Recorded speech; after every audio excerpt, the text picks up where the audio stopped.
People think that if they are compliant, they are secure, or either way, if they are secure, then they are compliant, right? Your experience point of view, what do CISO fear more, hackers or auditors? To be quite honest, the way things go, I'm going to say they fear auditors. Keeping the passwords, all the access which you have set up on these of solutions, okay, how they are storing it and where they are storing it. Hey everybody, thanks for joining today. We're going to have a great conversation about compliance and cybersecurity. Make some differentiations there, because often the misconception is that if you're doing one, you're doing both. But we really wanted to demystify that and also have the opportunity to provide everyone who's tuned in with some strategies on to really achieve being secure and reducing risk, regardless if you're thinking cybersecurity or compliance. So my name is Larry Trotter. I'm the founder and principal CISO of Inherent Security, and we specialize in working with health tech companies and helping them meet HIPAA compliance. But we also have a strong foundational background with SOC 2, ISO 27001, and other compliance frameworks. And today I'm joined with AJ Nawani. AJ, thanks for joining. Please take a moment to introduce yourself. Thank you, Larry. It's my pleasure joining you guys. And a quick introduction. I am the founder and CEO of SharkStriker, and I run the cybersecurity and compliances services business. And we are a global service provider as well as a platform vendor. And we primarily focus into various kind of compliances and the managed security services. And it's my pleasure being here. And I'm sure that we are going to have an interesting chat. Absolutely. Thanks for sharing that. So, AJ, this topic really seemed to be on your mind, and you had some thoughts on it. And I appreciate you inviting me to join to share my thoughts as well. So I'll let you take it away and, kind of navigate this thing, how you want to start off.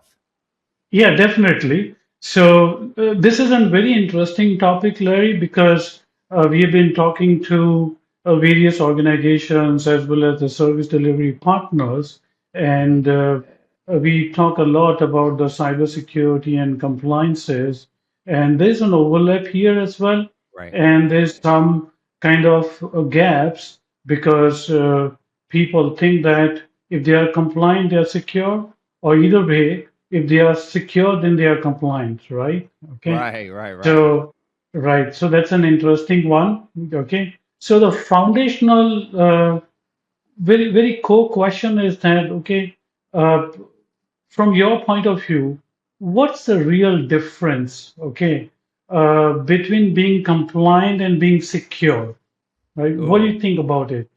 yeah, I have lots of thoughts about it, and we could probably take up the whole time just on this one topic. So I'll try to be brief.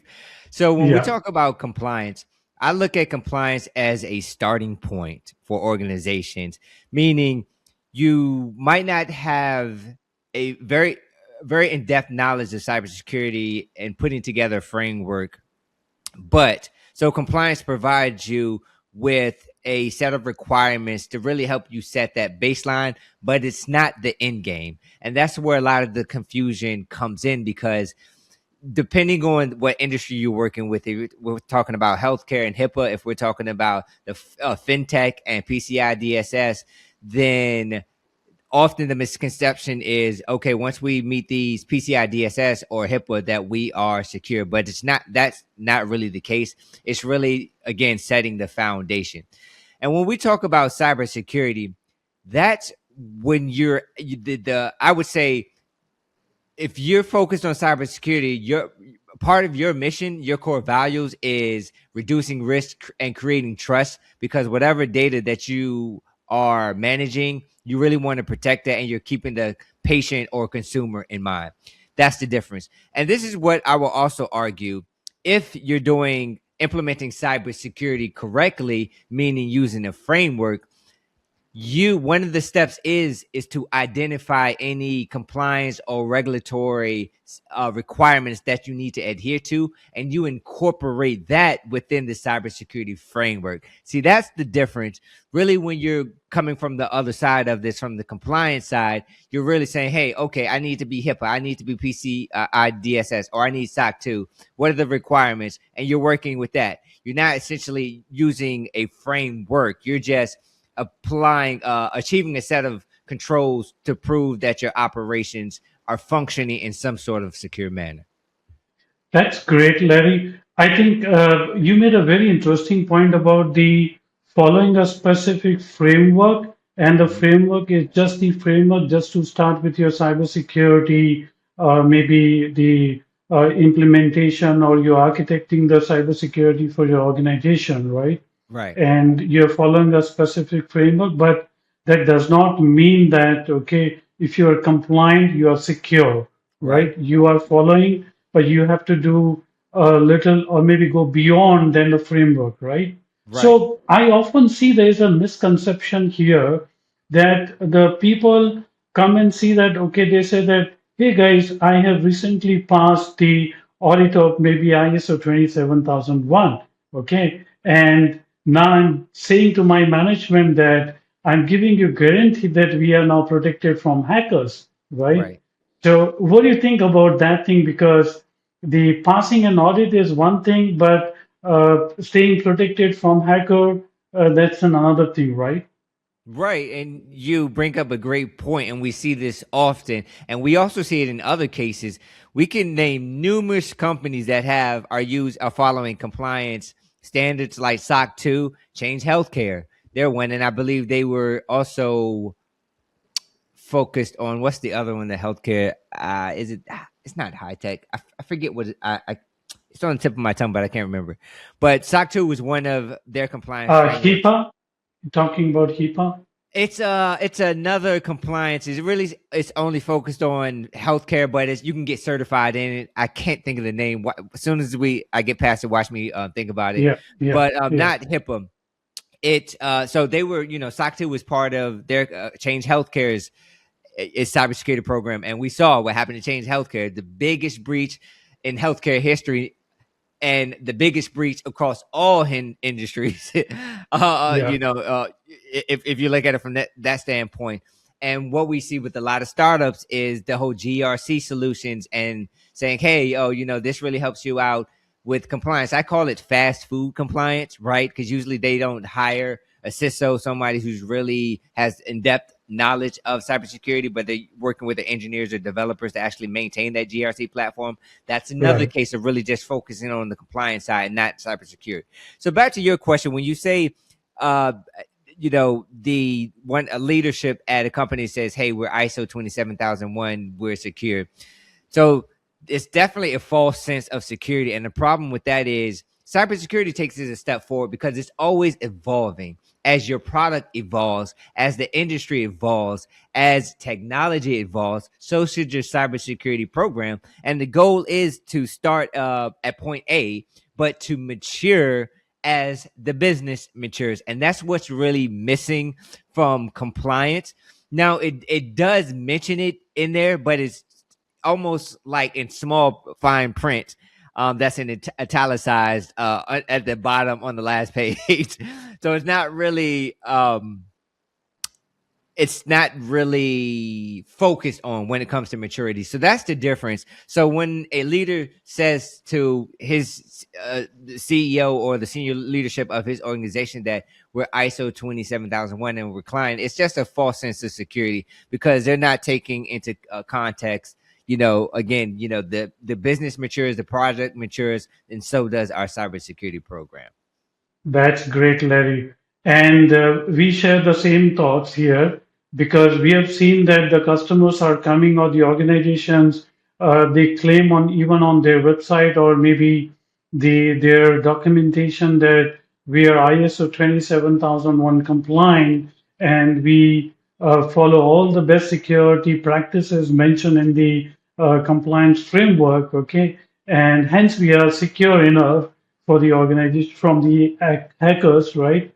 And that's where we always make a point here is that, okay, great that you guys are following a specific compliance, okay, but there's a little overlap between the compliance and the cybersecurity, but Right. the real cybersecurity is way beyond than the compliance framework, okay? So better compliance is a good start, as you said earlier, right? But the cybersecurity is deep enough when you implement the security because the cybersecurity goes into each and every processes and each and every asset and environment which you are using, and there's a human element as well is covered. Okay, so that's a great idea. Now another thing which we always see that thing, and there's an operational gap here that people are checking the compliance boxes, okay, that we are compliant for a specific thing, right? We are secure because you know that we have a incident response plan. We are secure because you know that we have the internet use policies. We are secure because we have a password policies, okay? But when it comes to the implementing the real security controls, okay, that's Right. where we find the gap. What do you think about from your point of view? Right. And it's essentially you're talking about what the term we've coined today is checkbox security, checking off Right, everything. So let's start with the incident response plan that you mentioned. When the last time was the plan updated? And most correct. importantly, when did you test it out? And do you have the evidence that you actually went through scenarios or you go through scenarios at whatever defined frequency to test different scenarios to see how resilient you are when it comes to a security breach and testing out with your incident response plan? Today, everybody has an incident response plan, and as much as we love AI, it has made it even worse because it can Right, spit out incident response plans, quicker than you and I can say that's it. So it makes it a lot worse, which I think there is going to be a lot more scrutiny going down the line, but that's a whole nother conversation. But yeah, and the same thing with passwords. We have passwords checked, that those sorts of things. So that's again where maturity comes in, and I want your opinion on something because your company provides a value of a service that also goes into maturity. But for your passwords, are you okay? You might start off with 8-character passwords in year one. Great. Are you doing the same thing in year two, or in year two, are you implementing multi-factor authentication? So that's what we think about in terms of maturity, and also when we talk about maturity, getting away from the checkbox, one of the things often missed is categorizing your systems because every system does not need to be hardened or secure in the same manner. We really need to right, base that on the data, and that removes a lot of the inefficiencies because cybersecurity can slow things down. Let's be honest, it doesn't bring them to a halt, but it can slow things down. But correct. that's the strategy that should be used to make sure that you're not boggling resources and slowing everything down completely. And again, that's that going back to that mindset and getting away from checkbox security and thinking about maturity. So I keep mentioning maturity and cybersecurity. So one Right, of the things your company does well and you provide are continuous monitoring operations. Now we sure. know in compliance, it always asks, are you doing continuous monitoring? But I think the due diligence around that isn't enough when auditors come in. But what it Right. really looks like is what your company provides, having that 24/7 round the clock support that's looking at events in real time to make sure that things are operating as they should and there isn't any anomalous activity going under the radar that no one's paying attention to. And that's really important in terms of cybersecurity because that's how you stop breaches, right? We know Sure. phishing is another manner, but Yeah, the threat landscape has changed. Hackers are no longer wreaking havoc. They're actually extracting valuable data or holding valuable data at ransom because they want to pay out. And that's where your company comes in. So could you speak a little bit more about on the continuous monitoring side of things and the value that you see in those definitely, companies? Larry. Definitely. So, you know that what we have seen is that first, even before the monitoring, right? Hmm. Okay, and why we uh, I mean, made the tagline for this company is that we bridge the cybersecurity and compliance gap. Is that okay? Hmm. I'll share a little bit about one CISO interaction. Recently, we did it. Okay, Hmm. and we asked him, okay, that what do you have in terms of the security protection? They said that we have the XDR, that's the industry leader product as Hmm. well. And then we have a network security, that's a firewall, which we have it. Okay. And the another question was that, okay, what do you do about your authentication, right? And then they said that we have the Microsoft 365, right? So fantastic that you have all these three best of breed solutions, right? Okay. Now, when did you last checked, okay, that how your employees or maybe your people are keeping the passwords, all the access which you have set up on these of solutions, okay, how they are storing it and where they are storing it. No, we use the complex passwords, and the passwords are very random, okay. And then my next question was that how do you store it, okay? No, we remember it, right? How many passwords you can remember it, right? They said that we put in an Excel, but isn't it that the Excel is vulnerable? No, my computers are secure because I'm running a latest XDR solutions, right? Right. So that's the observation which we have found. Now, in terms of the monitoring, the service which we provide, okay, what we have seen is that if we onboard a client directly, okay, and put them into our monitoring service, that's not going to give the result, okay, because you know that it's a kind of garbage in, garbage out, Right. right? Okay, so you onboard a customer that might be not securely configured or not following the best practices and already vulnerable at a greater extent, and then you are monitoring, you're getting too many notification, right? So what Right. we do is that first, when we onboard a customer, we do an audit. Okay. Whatever systems we onboard, we make sure that these systems are following the best practices. And that is the very important thing which we have found, because following best practices literally makes the attacker life little difficult, right? Hmm. Because you have already had the strict policies, you have the good controls in place, and then we start monitoring everything, right? And what we have noticed is that when we monitor anything, we just give them the notification that guys, we have found XYZ, okay, and you need to take the actions. Nothing is going to work in that way, right? Hmm. Because we know that the companies, they don't have the enough skills, they don't have the enough expertise even to understand what we are sending them, okay? So we are providing a comprehensive service wherein we not just the monitor, we also take the actions on behalf of the customers so that they don't have to worry about that what needs to be done. Okay. And on top of that, we do a security posture review. Okay, that's the very comprehensive review that if we have found something, what needs to be done? We have already done a containment and the incident response. Okay, but how do we stop it from the root itself? What Right. misconfiguration was there, or what is the missing thing in the security stack? Okay, which we need to fix. Okay, so that's how we are trying to add the compliance flavor by that auditing the whole environment, okay, as well as focusing more on the baseline security and then monitoring on top of it. Right. Absolutely. Yeah. And you really brought me back to my days because I spent around, gosh, maybe 4 or 5 years in SOC operations.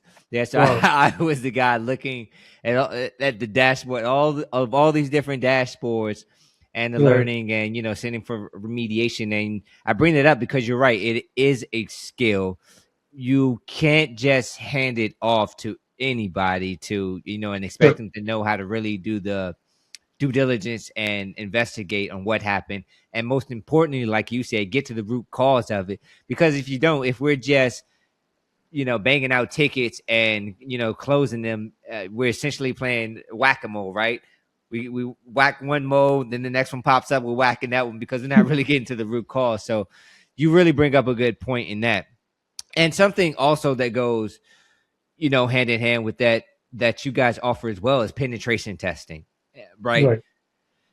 I am impressed. I'm seeing companies get a lot better with that over the last few years, and I really think this is one of the areas compliance has played a great role, because when you go, let's say ISO 27001 to SOC 2, it's a That, requirement to have a penetration test. So I think that really helped propel the industry in those terms.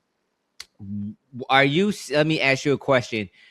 Because everyone's moving to the cloud, the majority of people, healthcare is still, this is new to them. They're just really, yeah. hopping on that train now. But are you seeing just as many network pen tests these days, or are you seeing more web application penetration tests, or even mobile? And if so, what are your thoughts on, if there aren't as many network penetration tests, do you think it's still as critical to do those today, or since we predominantly live in the app world, should we focus on the app side of things? Great question, Larry. I mean, based on all our experience, we see more and more web application penetration testing and the mobile. Mm-hmm. Why? Because we have seen that now after the AI, okay, there are a lot many APIs are being designed by a lot of people, right? And you know that vibe coding is one of the another pain, okay, Right. that is bring hell lot of vulnerabilities in the various applications, right? And nowadays, every application is talking to every other applications, right? So we have seen that those API integrations are highly vulnerable, okay? And the mobile app, the people are building the mobile app so quickly now with a lot of platforms, right? Those platform claims that, okay, you can make your mobile app maybe in a week or two, right? You don't need any developers, right?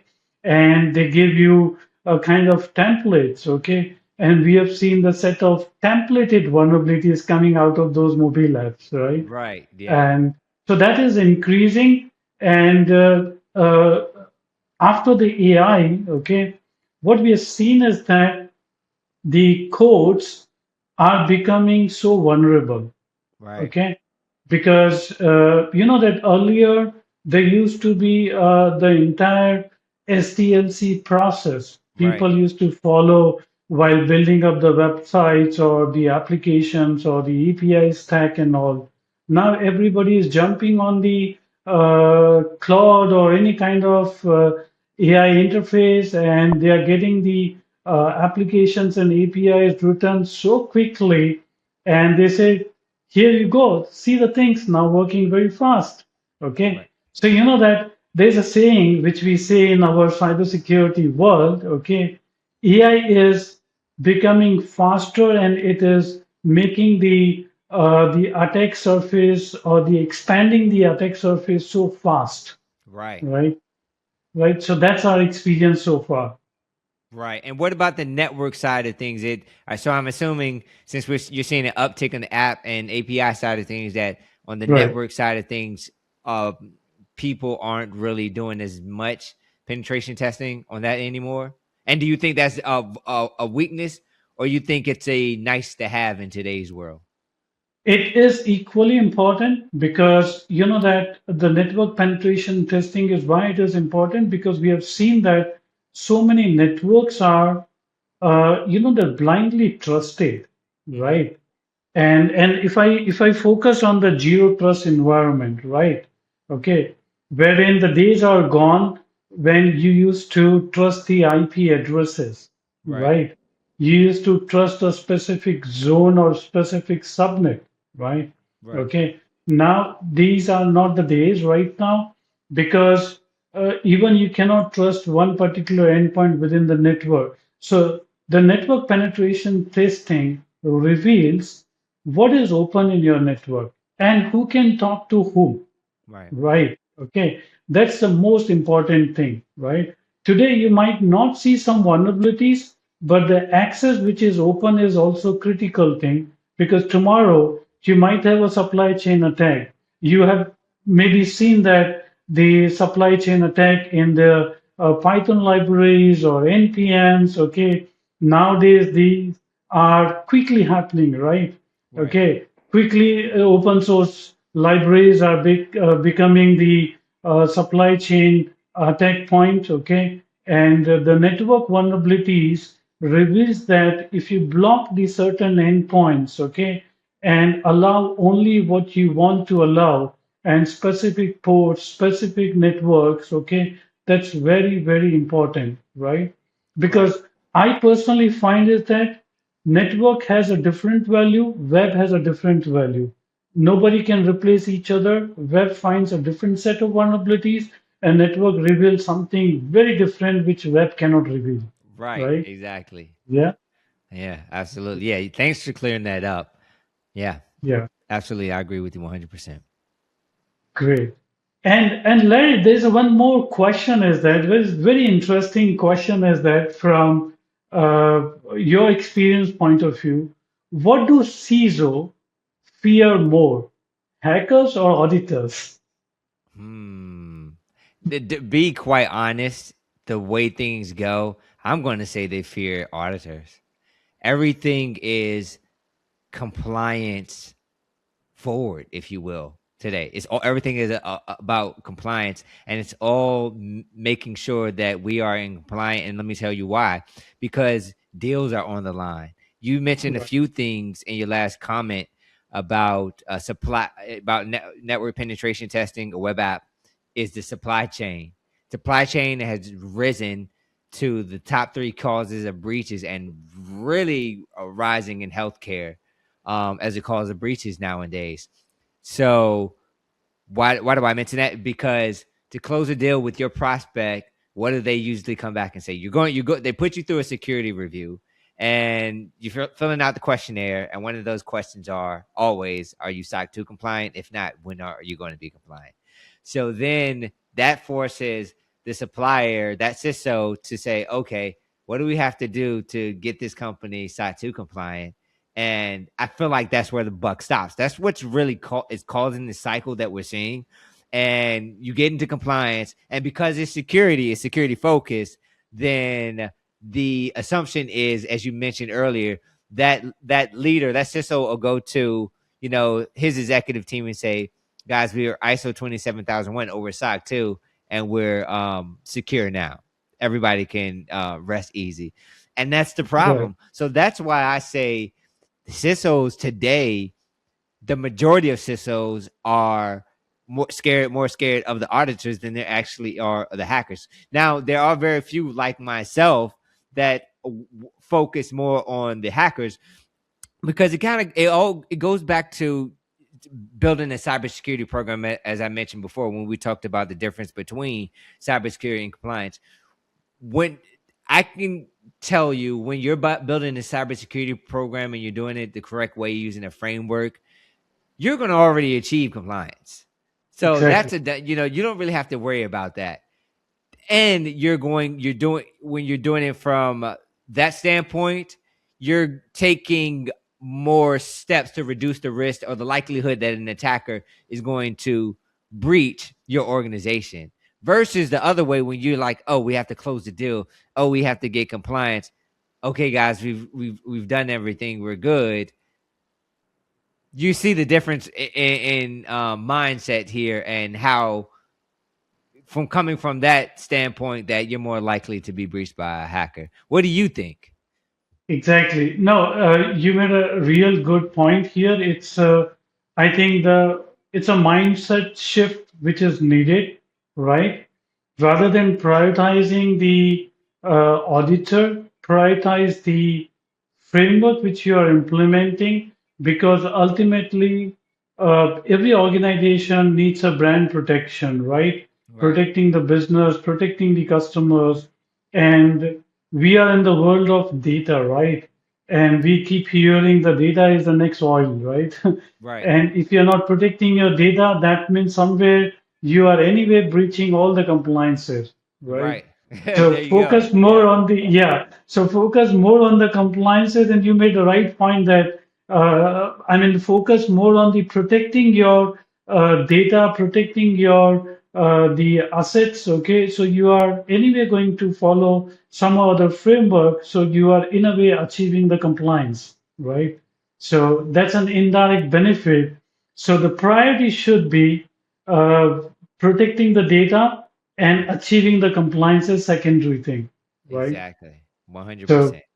exactly. So what we think is that okay, what actually protects you is your capabilities, your security, your that what kind of enforcement you have implemented, what kind of security controls you have implemented, okay, rather than just the compliance checks, Right. right? And Larry, what I do is that I even now this is an education for the every customers as well, because you know that many hospital or the medical industry customers, when they work with the vendors, okay, they ask that okay, give us your compliance certificate because you're going to somewhere touch my sensitive data, right? Right. Okay. So apart from asking for the certificate for compliance, they should also talk about the security.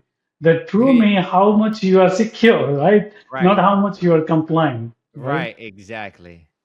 Right. So, Exactly. so that's the most important point, and that's the area where we work. Okay.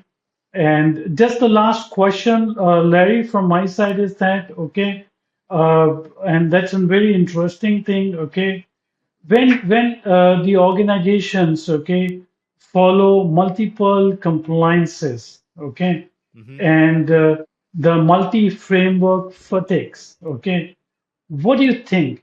Is the multi framework itself is becoming a very big security risk for the nation? Multiple frameworks.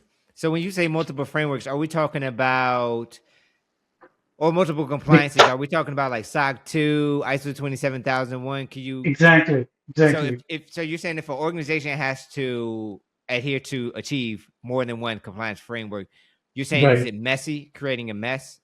exactly. Is that a You know, national security risk? so is it more challenging? Yes. And I know I keep going back to the healthcare industry specific, but it reminds me of healthcare because when it comes to storing records, privacy, every state here in the U.S. Well, your company is headquartered in the U.S., but every state has their own requirements, which makes it Right, challenging, in terms of HIPAA to make sure that you're compliant, not just from a security standpoint, but from a privacy standpoint, right? And the federal government has their requirements too. So there's a lot of complexity in that. So in terms of cybersecurity, the really the differences in the compliance frameworks is minimal. It's not that much. I feel like they're really 85, 90% the same. And then you have right, that difference in nuance between ISO 27001 or SOC 2.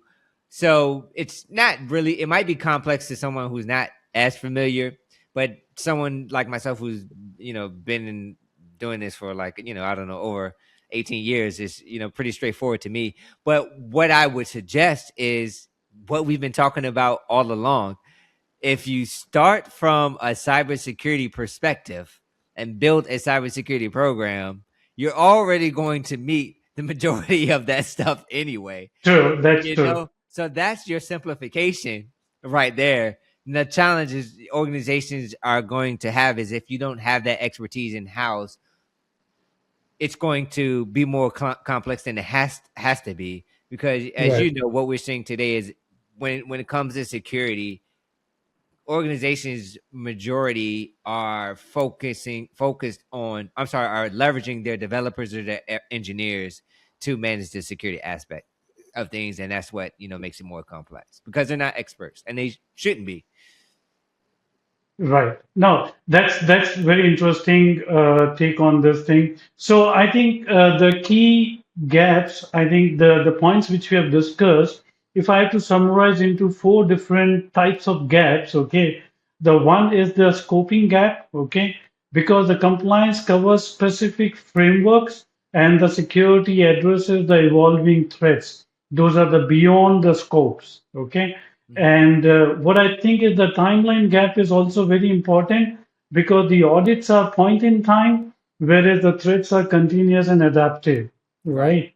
And the third point is the control gap because the compliance mandate the minimum control, whereas the real security often requires the additional layers based on what environment you're using, based on the technologies and the time which keeps changing, right? Right. And the last one is the mindset shift, okay, which is very important because the compliance is passing the audit, okay, and the security is assuming that you are briefed and you have to Yeah. detect and respond, right?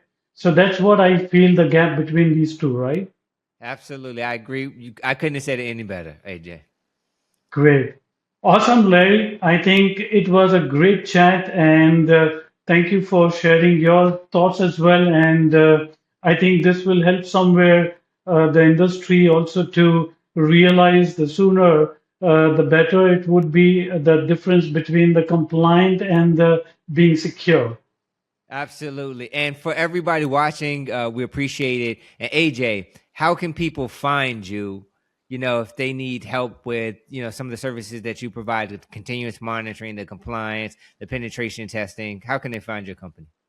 Yeah, so definitely I'm available on the LinkedIn and anybody can search on the LinkedIn. We have a LinkedIn page for the SharkStriker, okay, as well as you can reach out on the contact page on our website and we have a live chat wherein they can chat with the people, okay. We'll be more than happy to help in terms of compliance as well as the cybersecurity. And that's sharkstriker.com, right? Right, that's a sharkstriker.com. Great, great, great. And if anybody wants to reach out, again, we specialize in working with health tech companies that need help with HIPAA compliance. Our flagship service is our vCISO services. You can reach us at inherentsecurity.com. My name is Larry Trotter. I'm the founder. Thank you, everybody, for joining us today. AJ, thanks for having me. Thank you, everybody. Thank you, Larry. And it was a nice chat with you. Thank you, everybody.